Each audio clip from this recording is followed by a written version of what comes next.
Friends, welcome to my channel cooking with Shiba. നമ്മുടെ video കണ്ണി മാങ്ങ അച്ചാറാണ്. അതിനുവേണ്ടി നമുക്ക് ഡെയിലി വീഴുന്ന കണ്ണി മാങ്ങകൾ പെറുക്കി കഴുകി വൃത്തിയാക്കി തുടച്ച് നമുക്കൊരു ജാറിലേക്ക് ഇട്ട് കൊടുക്കാം. കൂടാതെ അതിലേക്ക് കുറച്ച് കല്ലുപ്പ് കൂടി ചേർത്ത് കൊടുക്കാം.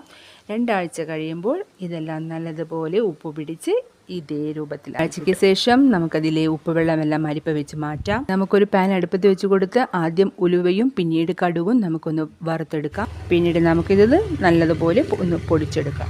ഇങ്ങനെ പൊടിച്ചെടുത്ത ഉലുവയും കടുകും നമുക്കൊരു പാത്രത്തിലേക്ക് ഇട്ട് കൊടുക്കാം. പിന്നീട് മുളക് പൊടി, മഞ്ഞൾപ്പൊടി, കുറച്ച് കായം എന്നിവ കൂടി ചേർക്കാം. ഇതിലേക്ക് നമ്മൾ നേരത്തെ അരിച്ചു വെച്ചിരിക്കുന്ന ഉപ്പുവെള്ളവും കുറച്ച് നല്ലെണ്ണയും ചേർത്ത് നല്ലതുപോലെ ഒന്ന് മിക്സ് ചെയ്തെടുക്കാം. പിന്നീട് നമുക്കിതിലേക്ക് നമ്മുടെ കണ്ണിമാങ്ങ, ഉപ്പിലിട്ട കണ്ണിമാങ്ങ ഇട്ട് കൊടുത്ത് നല്ലതുപോലെ ഒന്ന് മിക്സ് ചെയ്താൽ നമ്മുടെ ടേസ്റ്റി കണ്ണിമാങ്ങ അച്ചാർ ഇവിടെ റെഡിയായി. വീഡിയോ ഇഷ്ടമായി ലൈക്ക് ചെയ്യാനും ചാനൽ സബ്സ്ക്രൈബ് ചെയ്യാനും മറക്കല്ലേ. Bye bye. ഇനി അടുത്ത വീഡിയോയിൽ കാണാം.